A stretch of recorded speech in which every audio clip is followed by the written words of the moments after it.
Should be on now. Okay. So we're going to we're going to hit 9, especially. We're going to hit the Gibeonite, kind of focus on that tonight. And then we'll move into the other things.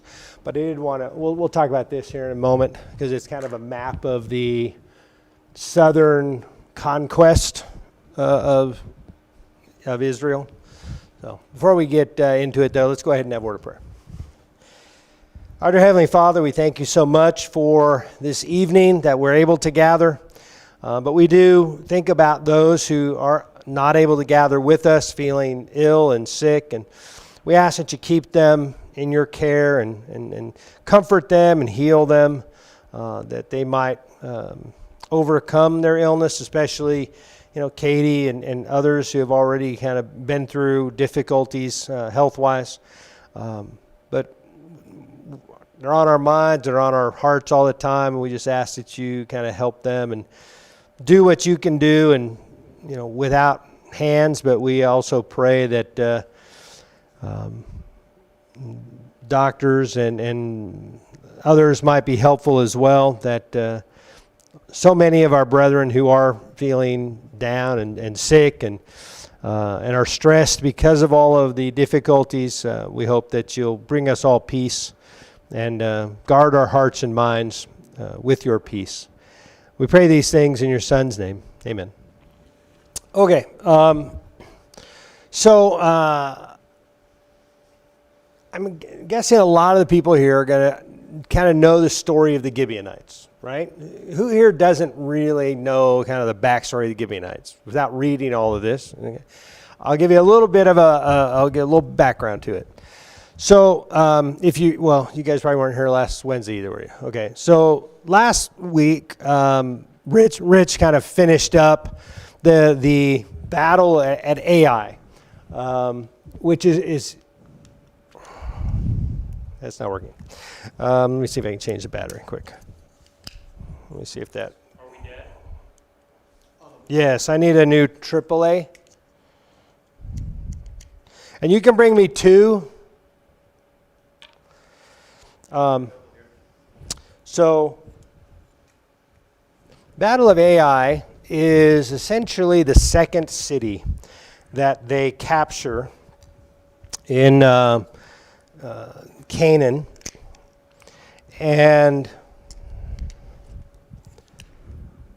but it was a small city that didn't have a lot of people.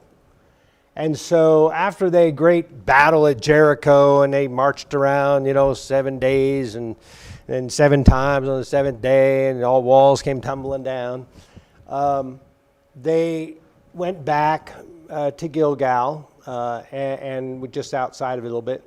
And then they sent spies over to Ai and said, hey, our spies come back and went, this is a nothing little town. We'll just send like 1,000 people. And then 30-some people die because Ai gets them to retreat, and they leave. And as I wrote up in the daily writing on Joshua and Ai, the great problem that I see, and we're going to see it happen again with the Gibeon, is that, and I think it's a Joshua problem in both of these, to some degree, in both of these situations, because they make a decision what to do without asking God. Well, God has told them every step of the way what to do, every single thing what to do at Jericho. And then they're like, oh, well, this one's easy. I got that. We don't need your advice. And so, and obviously they're defeated there because God's not with them. And the reason he's not with them is because, you guys remember this? What happened at Jericho? Achan? Yeah, remember everything at Jericho, everything was to be destroyed. The city was never to be lived in. That was unlike a lot of the cities. God was giving them all of these cities to live in, but not Jericho. In fact, it was cursed. Anybody who ever lives there will basically rebuild it with the their firstborn under, I can't remember which one's which. Firstborn is going to be under maybe is it the pillars of the gates? I don't remember. And then and then the youngest will be under the corner of the house or something like that. I think it's the corner of the house and the corner of like the pillars of the gates. Not that God was going to kill those children for somebody building there. And in fact, when somebody did build there later, how that ultimately happens is that was one of the rituals that the peoples of Canaan did. They would take some of their children and put them under the foundations of properties that they built as a sacrifice to their gods for blessings. Okay? But anyway, so Jericho was utterly wiped out, and everything in it was God's. Okay? Completely devoted, given to God. It was the first fruits. Ai, then they're supposed to go. And so after that great victory there, Achan, he sees some stuff in there, he takes it back, buries it under the, I guess the mat in his tent. And so after the loss, and I wrote about this, after the loss, Joshua's like, I can't believe you brought us out here just to humiliate us and you just want to kill us out here. And God actually says, because he's bowed down, he's like, get up. You need to deal with the sin in Israel. So he kind of gets, to me it reads like, God's kind of a little frustrated with Joshua, a little whiny and complaining about God leading them to this, why weren't you with us? Why weren't you? And it reminds me of me and us, where we think, oh, I got this. This is easy. And then it kind of blows up in our face and we kind of think, well, why? It's like, well, did you ever really think to ask my advice, my wisdom? And so after they finally deal with the sin of Achan, which, you remember how that all worked? They tell them one day, and they say, okay, all the heads of all the tribes got to come the next day. So everybody gets to sleep on it. Next day, heads of all the tribes brought out. And we're going to select which tribe it's in. Then the heads of all of the clans in that tribe are brought out. And we're going to select the head of the clan. Then we're going to select all the heads of the families within that clan. Now, I don't know what differentiated families, clans, and tribes by their measure, but we kind of get the idea. There's some kind of hierarchy down to kind of the small family. And then they take all these families and the heads of those families, and eventually they end up with Achan. So they didn't just kind of like pick on the one guy. They made everybody in the entire nation. Is it in my tribe? Is it in our tribe? And eventually they get to Achan. And what happens to Achan when Joshua tells him, tell the truth, give God the glory, tell the truth, essentially. It kind of sounds, I always talk about this because it's similar to what happens in the New Testament one time. When they kind of say, is that, I think that's in John 9 with the blind man. Is he the one that said, give God the glory? I'm forgetting now. Or is that in Acts? Anyway, there's one place in the New Testament where they say the same thing. And I kind of talk about it. It's probably in Acts. But anyway, I talk about it because when they're saying, hey, tell the truth, give God the glory, they are not saying, like in our modern, system, swear to God, tell the whole truth, nothing but the truth on the stand. That's not what they're like swearing you to tell the truth. It's not what they were doing. What they were doing was exactly what they do with Achan. They already know the truth. They're telling you to say the truth. Yes, they're telling you to admit what you've done. That's what the statement is. And then he does. He says what he's done, and what happens to Achan?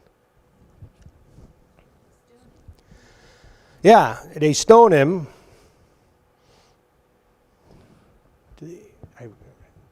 Did they burn all of them too? Yeah. Right, they stone him and then they burn them all. But it's not just him. his whole family, all the family. He has no children. There will be no children from his family.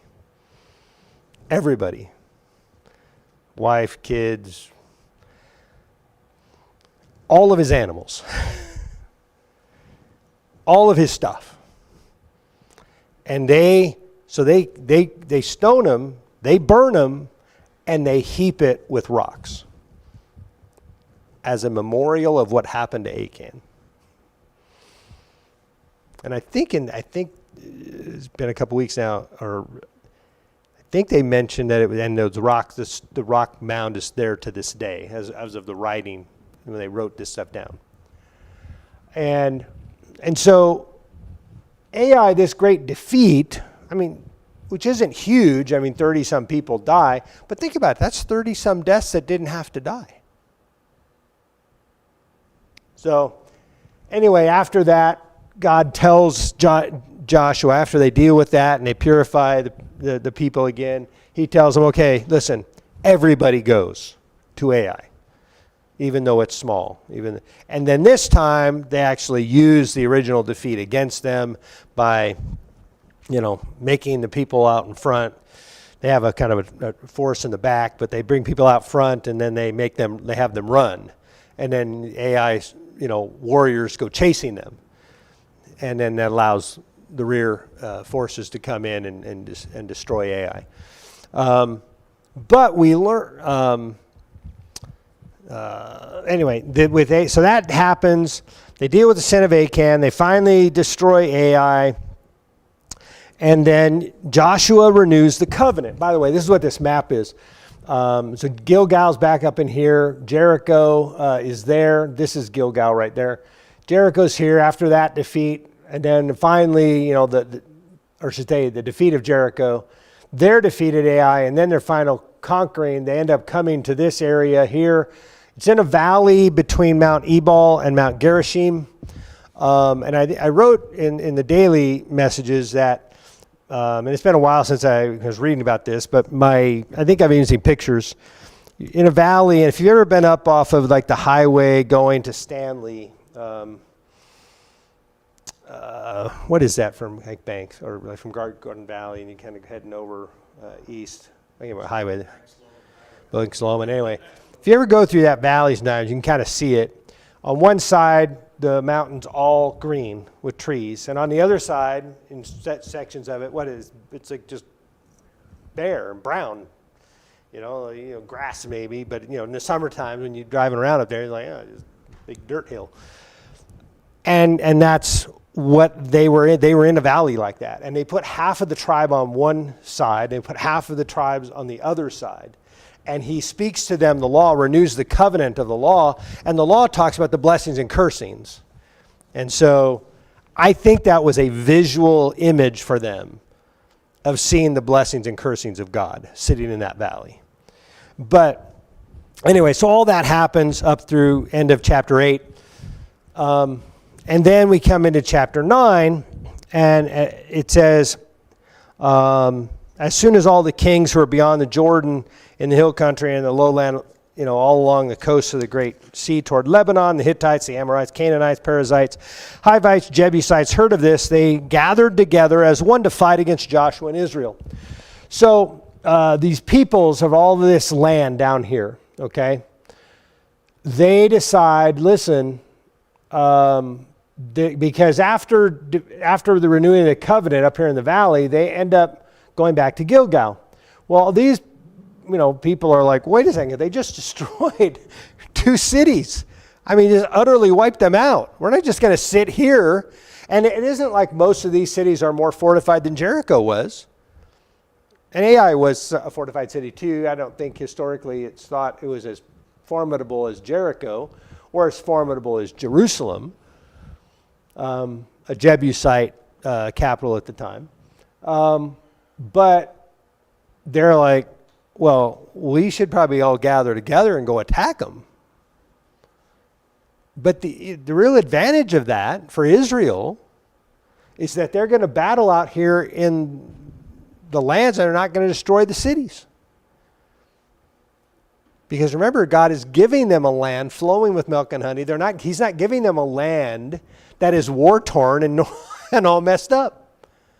And so we're going to kill all the armies without destroying all the cities. So anyway, so they're going to gather together, and ultimately they're going to, but in the meantime, we're going to talk about Gibeon. Because Gibeon is another great and mighty city that has tremendous warriors in it, which we learn in this section. But they decide, unlike all the rest of them, we can't beat them. So let's try to join them. But they are apparently aware, because remember, I mean, Israel has been kind of hanging out down around here for 40 years. They probably know somewhat of what's happening, because we've already known at Jericho with Rahab. Rahab talked about the fear of them is throughout the land. The entire land knows there's a big group of people that just conquered Egypt that are sitting right on our southern border. And what are we going to do? And now they've begun to march, and now they've conquered all those kingdoms on the east side of the Jordan and the Dead Sea. And now they've begun to enter into the land. So Gibeon, unlike the others, go, we're going to try and join them, but we're not going to say, hey, would you let us join you? Because they apparently are aware that that answer would have been no to that. And so they have to basically go, well, we have to fool them. Tell them we're from a long distance. And so, this isn't a terribly long distance. And so Gibeon uses all kinds of old food products, old clothes to go, listen, things have worn out. We want to come. We've heard about you. Let's make a covenant with you. And so Joshua and the leaders of Israel, they kind of check it out, right? They check out their food, check out their clothes, check out, and they're like, oh, okay. And they make a covenant. But again, they don't ask God. And I didn't make mention of this in my daily writings, because I don't know that all of us kind of necessarily, we might think, okay, on a daily basis, do you just ask God, should I do this or not do this? For you and I, what do we have to do if we want to know whether we think God is advising us to do something or not? What is our approach to learning the answer to that? Study, pray, and what Proverbs talks about a whole lot, seek out wise advisors. Okay? Proverbs talk about that a lot. You need wise advisors. But that's not Joshua's. That's not what he's relying on. He can go to God at any time and ask a question. How would he do that? Whether God talked to him or not. Because there are times where God reveals things to him, right? But even if God's not directly revealing something to him, how can he go and ask God a question? Yeah, he can go to the high priest. High priest built into the ephod is the Urim and Thummim, or Urim. And if you see I am in a Hebrew word, it really is im typically. But most people just pronounce Urim and Thummim. But they have that, which we don't particularly know what it is, other than it was a little bit like Lot's, and that God would give an answer. But you could ask kind of a yes or no question, and the high priest would give you God's answer. Should we make a covenant with these people? Would have been a pretty easy question. God could have said yes or no, because were they supposed to make a covenant with the Gibeonites? No. It's not a hard question at all, because every single one of them are supposed to die. Now, they make a covenant with the Gibeonites. And then they learn the Gibeonites deceived them. And they're from just over the hill. Because this is kind of down towards the Dead Sea. And this is up into the mountains and then kind of down again. So over the hill. Right? And so now they're mad. What would we do if we had made a covenant with people that deceived us? Modern Muslims, we kind of nullify the covenant and say, you misrepresented, so we're backing out of our end of the deal. That's not the way they did it. No, it's not the way they do it. But you're right. Our modern kind of sensibility is that, if you're not honest in the agreement, then it's not really a valid agreement. Of course, that's also why a lot of legal documents that you sign have written in them, any verbal things that are not recorded here don't count. Legalese way of saying that. So, because a lot of times you talk to some salesperson, and they say all kinds of stuff, and unless it actually says that in the document, doesn't count. So that's why their documents say that. So, and yet you still can sometimes win on verbal, but it's hard to win the legal case. But that's our sensibility. That's not their sensibility. But not just that God doesn't hold them to that. That is not how they understood giving their word. Even the people responded like, first off, they're mad at the Gibeonites. They kind of want to kill them. And Joshua's got to listen, you can't kill them. Because what is the covenant they made? I actually wrote that about it. What kind of covenant is it that happened between Gibeon and Israel? I talked about types of covenants a while back. And lessons and stuff. When was that? So there's peer-to-peer kind of covenants and there's vassal covenants. This is a vassal covenant. This is where people come and say, hey, listen, we'd like a covenant of peace between us, and we would ask you not to kill us, and we will serve you. Okay? I will be your servant. That's what a vassal is. You're not coming to make a covenant of peace from power, from equal power. You're coming with, we are weak compared to you. Please, we will serve you, and we'll keep, and you take care of it, keep peace with us, and you'll protect us. And that's exactly what happens, by the way, which that covenant will lead to this whole battle, if you haven't already read ahead of all that.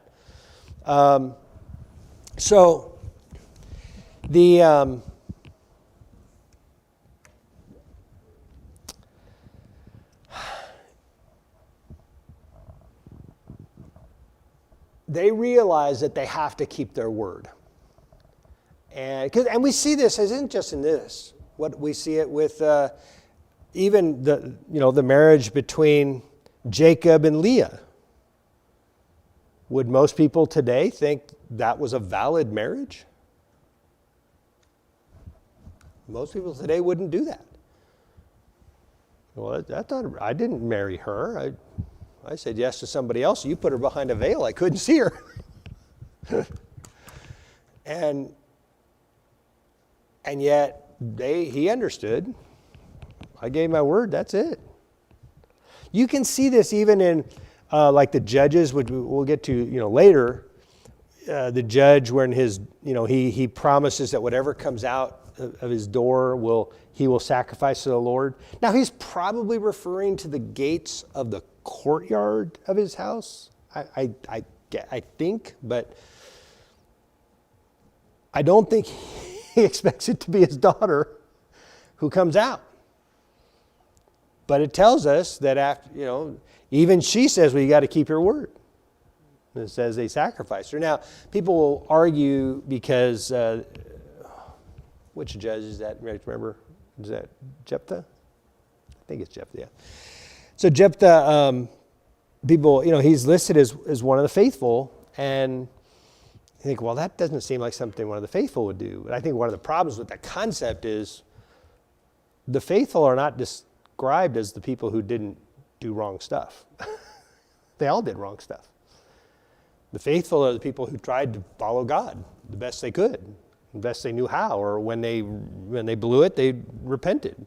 That's what the faithful are. Faithful aren't those, who didn't do bad stuff or wrong stuff. Anyway, so you see it regularly. This entire culture has that sense of, it's like, you say you're going to do it, you just have to do it. It just doesn't matter. It does not matter the circumstances that led you to say yes. You do what you said you would do. And why were they so committed to it? I mean, what's the consequence of not keeping your word?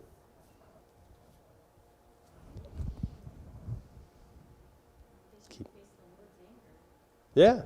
So whether they knew God or whether they be pagan gods, they all had kind of said their God was going to hurt them.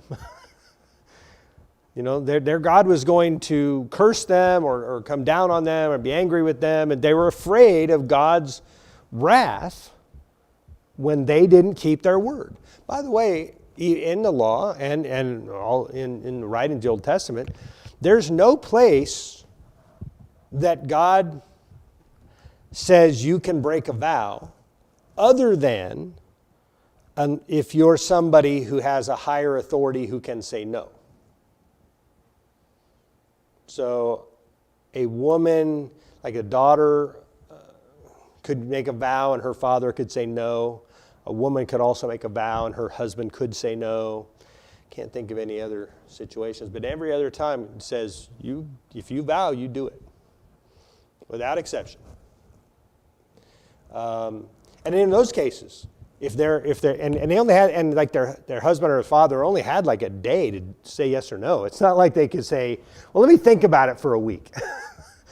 No, they had to give the answer, and then it stuck. And it wasn't like you could change your mind. You couldn't go to them and go, well, you should say no. No, you were supposed to keep your vow. No. And anyway, so what's interesting about this, and this is kind of looks ahead along quite a ways. What does God think about them having to keep the vow? We actually do know the answer to this. It doesn't come in the book of Joshua, though. It comes in the time of David, so hundreds of years later. And right after David has taken over, Saul had, during this whole time, because once this covenant happens and the deception is discovered, they basically make the Gibeonites servants, woodcutters, and what's the other thing? Water carriers. So they of the Lord. So and Israel, but primarily they're going to serve the temple and the tabernacle, and they're going to, a lot of the work that needs to be done, they're going to be the servants of the work of the temple or tabernacle, and they are faithful to that agreement all the way up into David's time. And there is not long after David takes over, there is a famine, and David asks, why do we have a famine? And the answer comes back because of what Saul was doing to the Gibeonites. He was killing them. David had to stop it. Not only had to stop it, he had to punish Saul's household in order to for what they had done to Gibeon.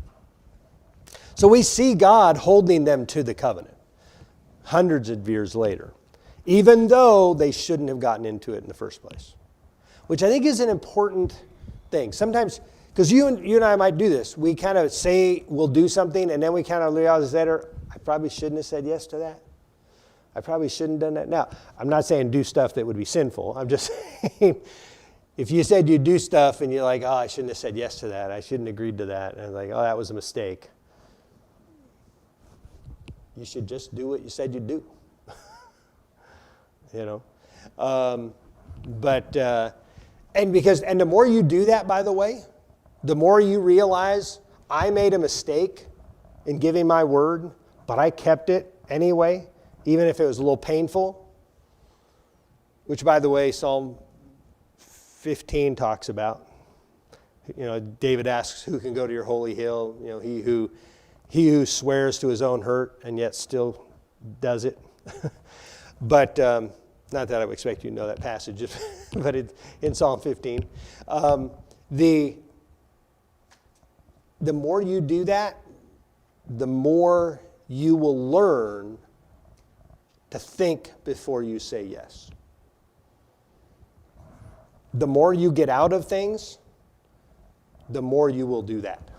You'll keep saying yes, or I'll do that, or I'll plan to do that, and then because you've gotten out of it in the past, you just kind of keep thinking you'll get out of it. It's one of those things that young people just have to learn, because I don't know any young people that don't make that mistake a lot, and then you kind of have to learn it. So, okay. So.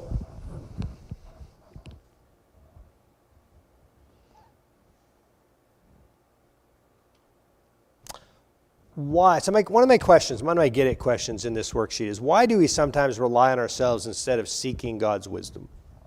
Why did Joshua do that? And I kind of hold Joshua primarily responsible. He's the one that has kind of the direct access with God. I don't think he's probably the only one responsible, but I think primarily responsible. What causes us to not seek God's advice and wisdom? Yeah. In Joshua's case, it's very possible that he thought he knew God. Probably. Because he'd been told to conquer kings.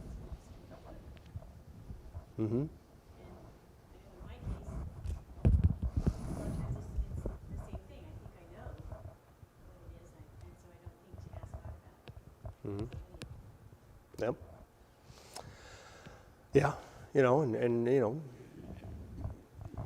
even if it's a difficult decision, one without maybe a clear yes or no, he still tells us to pray for wisdom.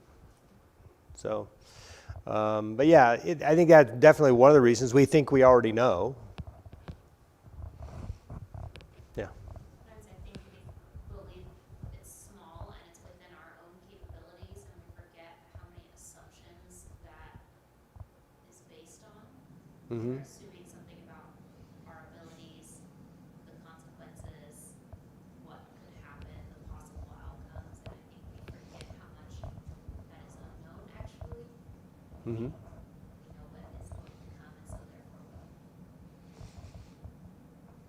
Yeah, that's good. Yeah, I think a lot of times we do think things are minor. I mean, how often have you had something that you thought was minor turned out to be something huge? Happens all the time. Happens in individuals, happens in families, happens in congregations.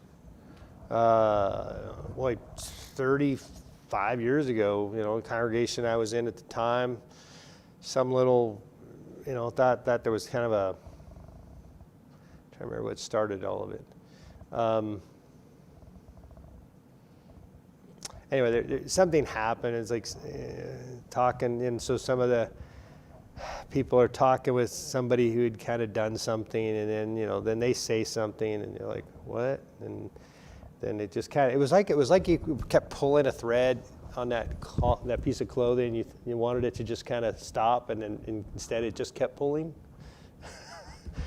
I mean, it ended up a kind of every single person under the age of 20 was involved in that congregation. That was not an old congregation either. There was a lot of people in the teens in that group, and they all knew. A bunch of them were involved.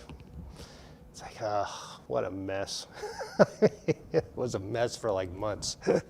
That was just, some stupid thing that somebody did, rather than a whole series of stupid things a lot of people were doing. But that's what happens sometimes. Little things snowball. We think we kind of have it. It's easy. And a great example in that same congregation, by the way. One of the young men I was kind of working with a lot. having real problems seeing his wife. You know, they were young and newly married, and his father-in-law, who was part of a congregation, you know, the whole family, and father-in-law had co-signed on a car for them, and he couldn't afford, when they weren't making the payments, to actually make the payments. And so I don't know if all of you know the scriptures that tell you not to do that. There are proverbs, you know, not to become surety for somebody.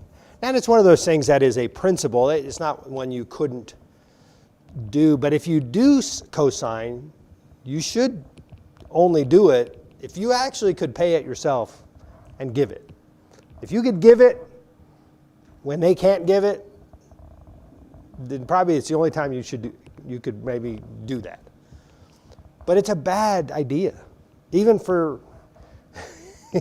you know, your family and your kids sometimes. Because the banks are telling you, the banks don't trust them. No, you know. And so that went south really bad. Became we had two men in the congregation, you know, won't talk to each other and mad at each other and over, you know, co-signing a loan on a car they shouldn't have had in the first place. So that's the kind of stuff that happens all the time, you know, and it didn't seem like a big deal, right? They had jobs, they got these little jobs, you know, they can't get the loan on the car because they don't, have enough time or enough money down or whatever, and then, oh yeah, we'll co-sign for you. We trust our daughter, trust our son-in-law, and then, you know, they lose jobs or something, and stuff happens, and all of a sudden it just kind of grows into a huge mess. So, okay. Any other thoughts on just kind of why we sometimes do that?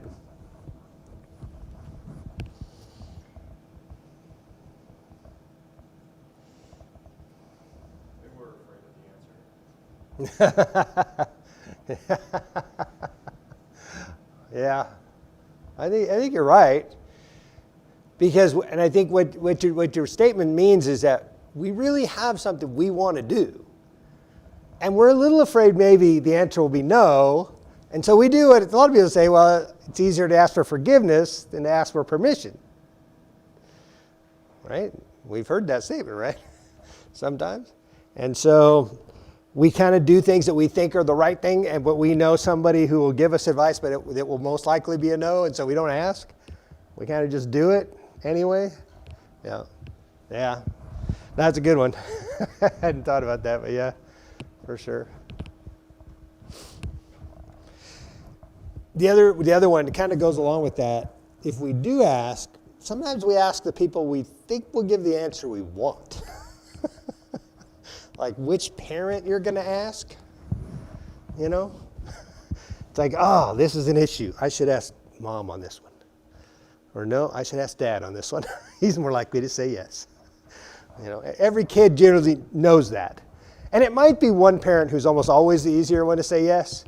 But sometimes it's like, it kind of depends on the situation, what you're actually asking about. Because one parent or another might be harder or more, more compliant or more forgiving, I guess, with your yeses. But kids kind of learn that kind of innately when they're little,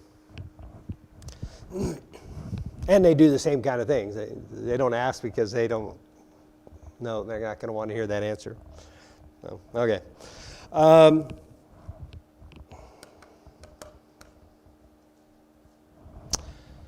So after all that happened, how did Gibeon how were they central in the whole battle of the South? I actually do think, to a great degree, one of the reasons God brought them up here and brought them in at this point is that he basically bifurcated Israel so that they ended up with two really distinct battles, or periods of battles. The southern campaign, and then they were able to finish, and then the northern campaign. By the way, as we read this, doesn't it read like it only takes a couple weeks? this seems like a really short span, and that is a pretty short span. But that's kind of right. You're from this place to here, you're rising up almost 3,000 feet, maybe more. And then you're coming down. That's probably like hiking from here, I don't know, if we're going to hike over to, say, Horseshoe Bend. It's not very far. In a car, I don't mind it at all. But if I'm hiking that, how long does that take? So, and we talk about the long day that happens. And then they go back, and then they have these battles, and they go back. And they have a battle, and they go back, and they send spies, and they go back. How long does all that take? When you start counting that up, I think there might be a lot more time in all of this than we sense. But we're not being given a time frame here. We're not being told how long things happen or anything. We're just being given kind of highlights of events. No. Anyway, the Gibeonites. So how does the treaty with the Gibeonites lead to this whole campaign of essentially causes almost,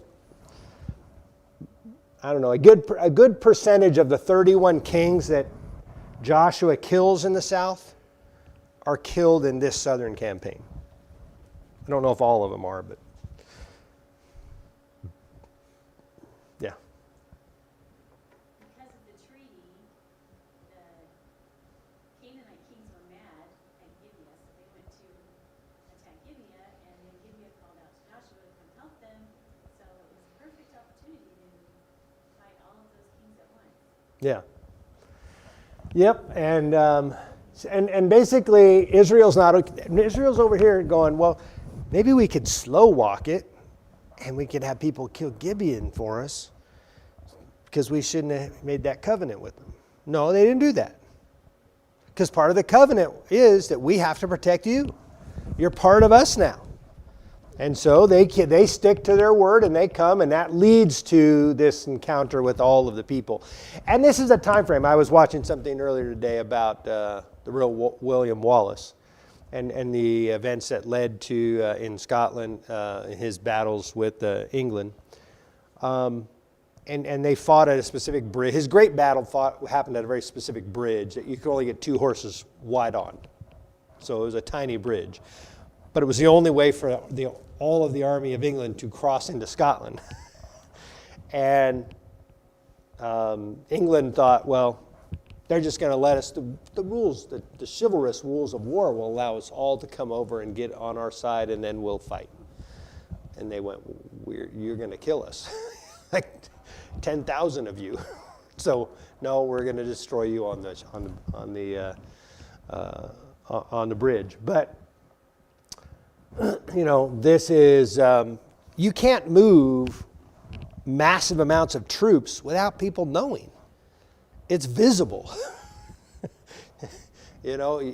And so that's kind of what happens here. And it allows for the long day. Joshua then prays for the extra long day for them to actually kind of wipe up a lot of these, because they actually end up, 5 kings are killed.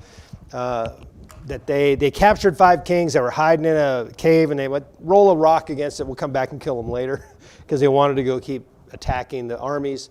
And they eventually came back and they killed all those kings as well. So they kill, I think in this one battle alone, they end up killing, I think they count, the count's 10 to 15, somewhere in there. But I just wrote up, next day or two's readings, you'll read about in chapter 13, I think, is where it lists the 31 kings that Joshua defeated here. And a lot of them are not mentioned in any of these battles. So there's a lot more battles that happen than are specifically mentioned. Okay? And so that's why sometimes I think it's hard for us to really get a sense of time. It just, because it reads like, oh yeah, a couple of weeks and it's over. So, okay, we'll keep talking about this little section through next week. If you don't have a handout on this, I'll leave it up here in front. You can come grab it afterwards. But we'll turn it over to, you're doing the singing, right? Okay.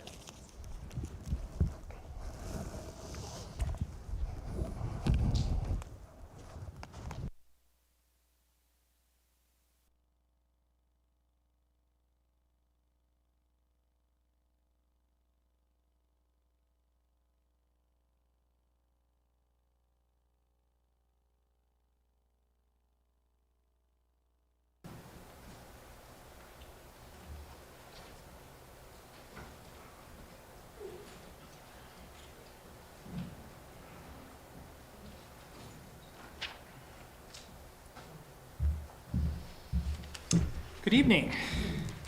If you'd like to mark the invitation song, it will be in the hymnal in number 939. Number 939.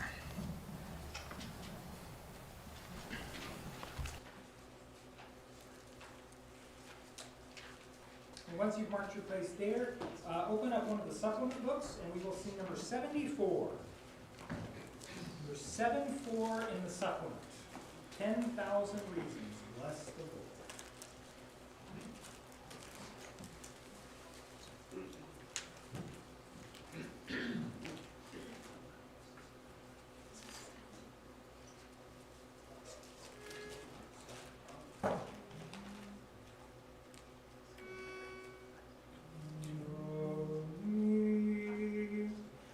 Bless the Lord, O my soul, O my soul, worship His holy name. Sing like never before, O my soul, I worship Your holy name.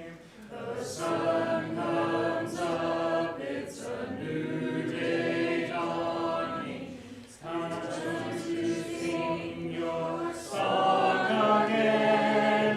Whatever may pass and whatever lies before me, let me be singing when the evening comes.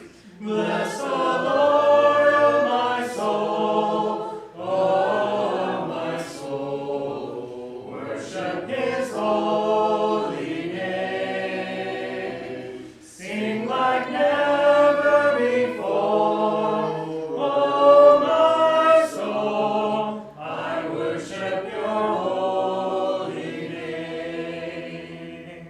You're rich in love and You're slow to anger. Your name is great and Your heart is kind. For all Your goodness I will keep on singing. 10,000 reasons for my heart to find.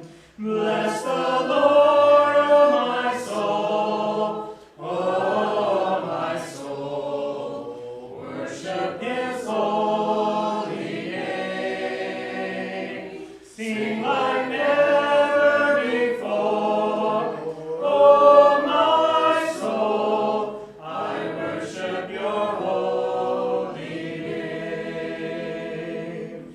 And on that day when my strength is failing, the end draws near and my time has come, still my soul will sing Your praise unending. 10,000 years and then forevermore. Bless the Lord, O my soul, O my soul, worship His holy name. Sing like never before, O my soul, I worship Your holy name. Bless the Lord, O my soul, O my soul, worship His holy name. Sing like never before, O my soul, I worship Your holy name. I worship Your holy name. I worship Your holy name.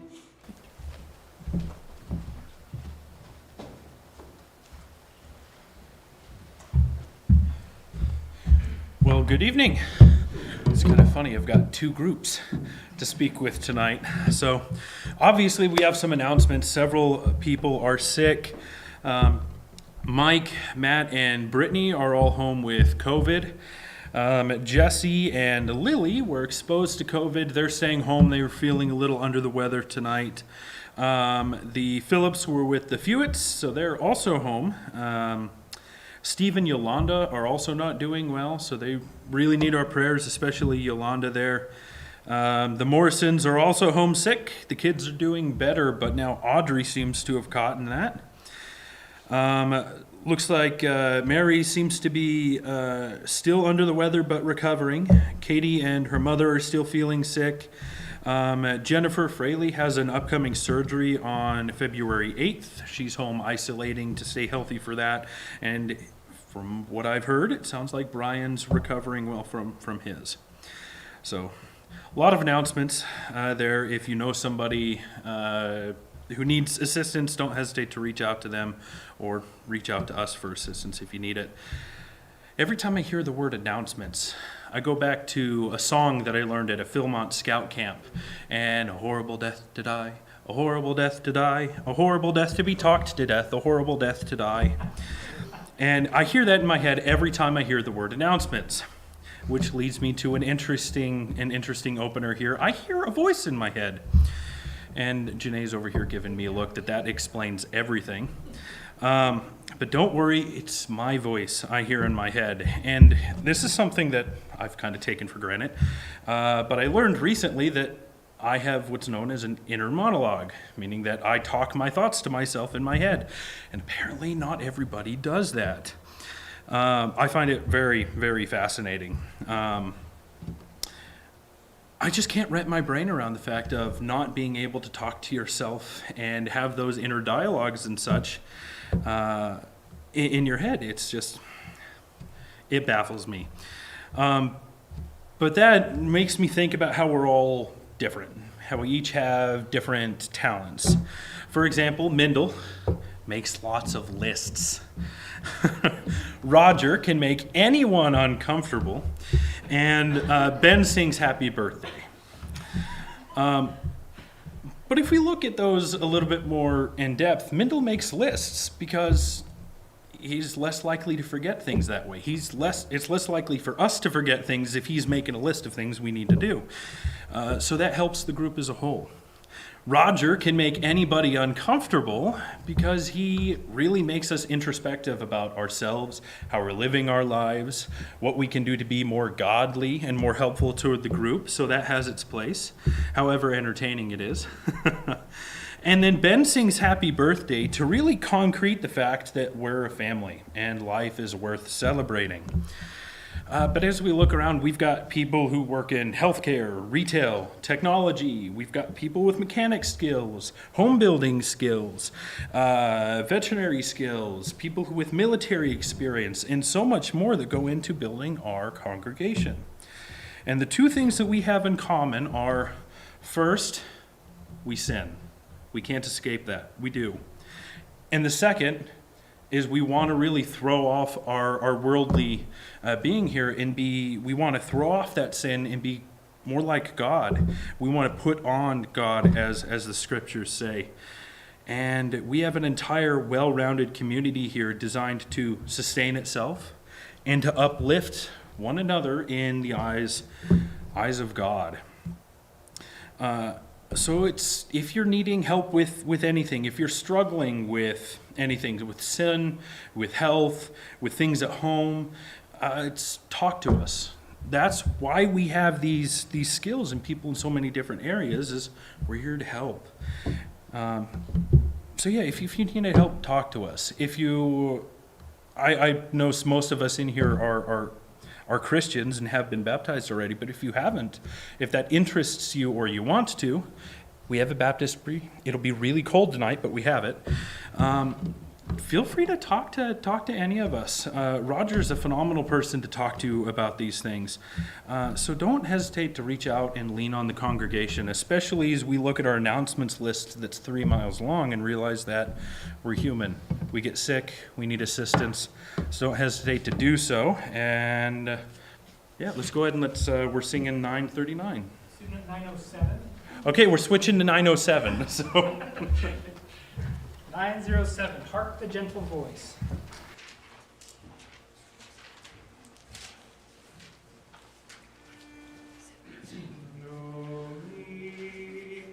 Hark the gentle voice of Jesus fallen tenderly upon your ear. Sweet his cry of love and pity calleth. Turn and listen, stay and hear. Ye that labor and are heavy laden, lean upon your dear Lord's breast. Ye that labor and are heavy laden, come and I will give you rest. Take his yoke, for he is meek and lowly, bear his burden to him turn. He who calleth is a master holy, he will teach if you will learn. Ye that labor and are heavy laden, lean upon your dear Lord's breast. Ye that labor and are heavy laden, come and I will give you rest.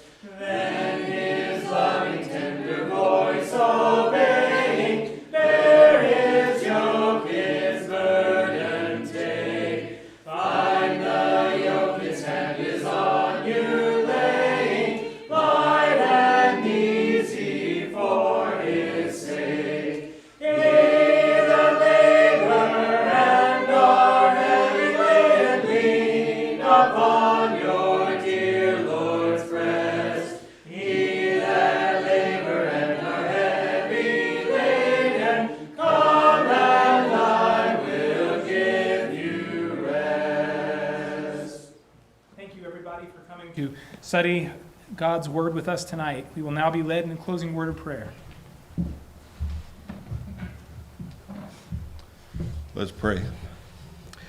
Our Father in heaven, we thank you so much that we could come together like we have this evening. Thank you for your word. Help us to have learned from it, learn some things that will help us in our lives that we live here.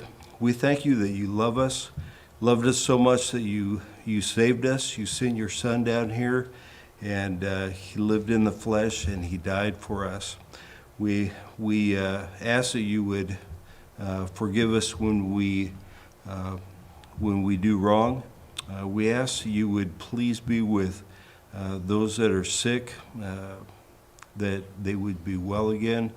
We ask that you would help us during this time of illness, that we can overcome, that people will stay well, and that we can overcome that, and that, Father, we can overcome the sin that we are tempted to. And Father, in Jesus' holy name, amen. Amen.